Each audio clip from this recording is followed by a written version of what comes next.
지난번 PVC 랩 관련 이야기를 전해드렸는데요. 에서도 소각도 안 되고 재활용도 안 되는 랩이 있다는 거 혹시 아시나요? 바로 요 PVC 랩인데요. PVC라는 소재가 폴리염화 비닐인 건데, 이 염화라는 게 염소 성분이거든요. 사실 해외 같은 경우는 90년대부터 규제하고 있는 것도 있고, 그래서 환경부도 2019년부터 PVC라는 소재를 포장재에 사용하지 못하도록 했는데, 태우면 강한 부식성 가스가 나오기 때문에 재활용이 어렵다고 해요. 그런데 이 규제 자체의 허점 때문에 PVC 랩 사용처의 절반가량을 봐주고 있다는 사실 혹시 아셨나요? 연매출 10억 원 미만 가게는 PVC 포장재 사용 금지 규제를 받지 않습니다. 연매출 10억 원이 넘는 가게만 PVC 금지 규제를 받고 있는 거죠. 그런데 우리나라 음식점의 약 94%가 연매출 5억 원 미만이에요. 그리고 우리나라에서 팔리는 전체 식품량의 매출액이 있을 거잖아요. 그 매출액의 47%가 연 매출 10억 원 미만인 업체에서 나온다고 합니다. 그렇다면 PVC 포장재가 금지되는 업체 수 자체가 별로 없는 거 아닐까요? 그만큼 많은 양의 PVC 랩도 규제에서 빠져나가게 되는 거죠. 환경부에서도 매출 10억 원 미만에서 사용되고 있는 PVC 포장재 사용량은 집계하고 있지 않기 때문에 정확히 얼마나 많은 PVC 랩이 사용되고 있는지는 알기가 어렵습니다. 그래서 오늘은 서울의 한 전통시장을 저희가 방문을 해서 PVC 랩 사용 현황을 좀 보려고 해요. 10억 원 미만 업체들 중에서 PVC 랩을 사용하지 않는 업체들도 있는지, 상인분들께서도 PVC 랩 사용 금지에 대해서 알고 계신지 좀 여쭤보고자 합니다.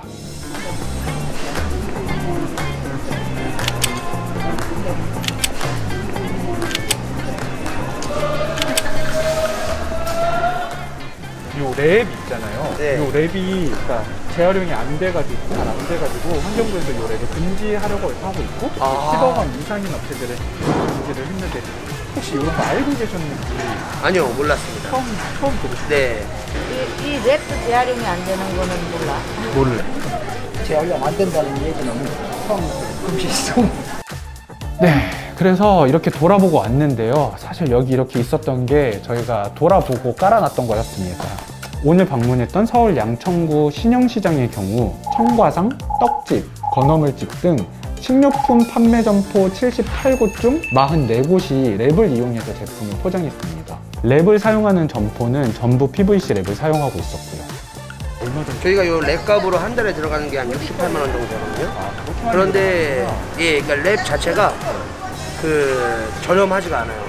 그러니까 소비자들이 생각했을 때 이게 랩 한 롤당 뭐 2만 원대로 형성이 돼요.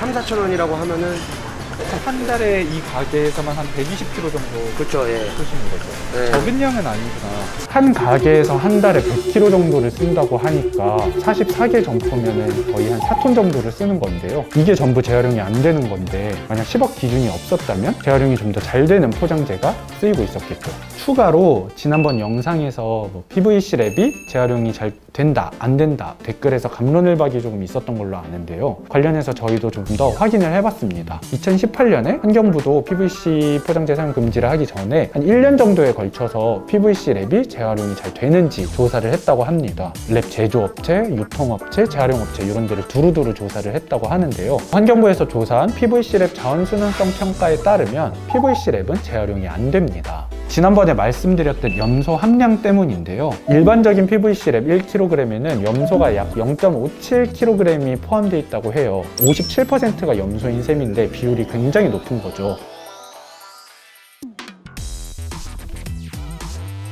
P랩에 음식물이 묻는 경우에도 염소 성분이 높아질 수 있지만 사실 57%나 될 정도로 염소 수치가 높아질지 의문이 들고요. 똑같은 양의 음식물이 묻어도 PVC 랩의 염소 성분이 훨씬 높은 거죠. 그리고 식품 포장 랩이 이런 음식물이 묻는 이런 조리식품에만 쓰이는 게 아니잖아요. 농산물, 건어물, 일반 야채, 과일, 떡, 약과, 공산품 등에도 두루두루 쓰이고 있습니다. 저희가 그래서 오늘 전통시장을 돌아보니까 사실 상인분들께서도 환경에 대한 고민을 많이 하시는 것 같더라고요. 정부가 조금 더 적극적으로 대체재 개발을 독려하고 필요성을 홍보한다면 충분히 받아들여질 수 있지 않을까 하는 생각도 들어요. PVC 랩의 대체재인 P랩이 더 많이 쓰여야 더 많이 생산되고 그럼 가격도 떨어지고 더 좋은 대체재 랩 개발도 더 활발해지겠죠? 결국 선순환이 필요한 문제입니다. 정부에서 금지를 한다면은 네, 당연히 그걸 따르는 게 맞고 환경 문제도 사실은 이제 저도 그런 건 많이 봐요. 다큐에 뭐 지금 국감에 혈자리가 없어진다 이런 거 하면서 사실 저희도 비닐봉투를 쓰고 싶지 않고 근데 이제 이런 랩도 이제 만약에 그런 게 많이 규제가 많이 이렇게 있고 만약에 좀 환경적으로 부담이 된다 그러면 한번 바꿔야겠죠. 네, 돈 10만 원의 문제가 아니라 아무래도 제 후손들의 네. 말씀 너무 알려지고 홍보하고 하다 보면은 이제 상인분들도 까지 넓힐 수 있는 부분이긴 한데 지금은 그런 게 아예 뭔가 시도조차 되지 않고 있어서 그냥 사용하고 있다 이 정도 분위기인 것 같아요. 근데 사실 가격 문제가 먼저 해결돼야 되는 건 맞는 것 같아요. 근데 사실 이게 되게 또 약간 순환 논리 같은 게 그러니까 많이 써야 가격 문제가 해결되는 거고 가격 문제가 해결돼야 많이 쓸 수 있는 건데